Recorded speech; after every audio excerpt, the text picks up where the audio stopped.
بعد غياب طويل دام 12 سنة يعود منتخب الجزائر للمونديال. نعم، محاربو الصحراء عادوا، ولكن ليس بأية مجموعة، إنها مجموعة الموت. الأرجنتين والأردن ومنافسون أقوياء، تحديات صعبة ضد المنتخب الأرجنتين اللي بيضم نجوم عالميين. في هذا الفيديو سنكشف كل التفاصيل عن هذه المجموعة الصعبة. سنحلل منافسي الجزائر، نجوم الفريق، توقعات المباريات، وكل ما تحتاج معرفته قبل بداية المونديال. استعدوا للانطلاق مع محاربي الصحراء في رحلة الإثارة والمفاجآت. لنعد بالزمن قليلاً. منذ 2014 لم تشاهد الجزائر كأس العالم، والآن بعد 12 سنة تأهلت بشكل رسمي. اللحظة الحاسمة كانت في مباراة الصومال، حيث سجل محمد عمورة هدفين رائعين وأضاف رياض محرز الهدف الثالث لتنتصر الجزائر 3-0 وتتأهل رسمياً. هذا الإنجاز أعاد البسمة للجماهير الجزائرية التي عانت في غياب الفريق عن المونديال.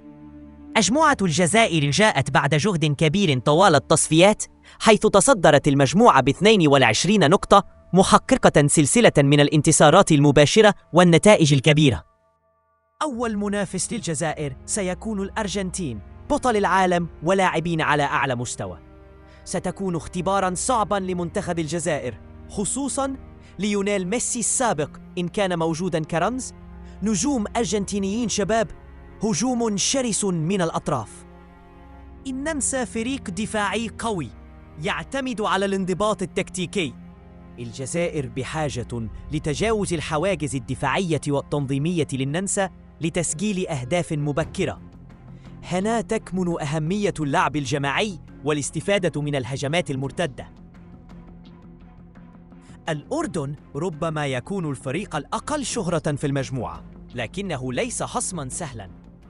لديهم شباب طموحون وقدرة على مفاجأة الفرق الكبيرة. كل مباراة تحتاج تركيز كامل وعدم الاستهانة بأي منافس.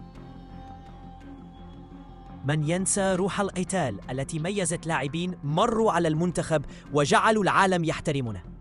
اليوم نحن أمام فرصة جديدة، فرصة لإعادة كتابة التاريخ، فرصة لإظهار أن المنتخب الجزائري قادر على الوقوف أمام الأرجنتين، النمسا والأردن دون خوف أو تردد.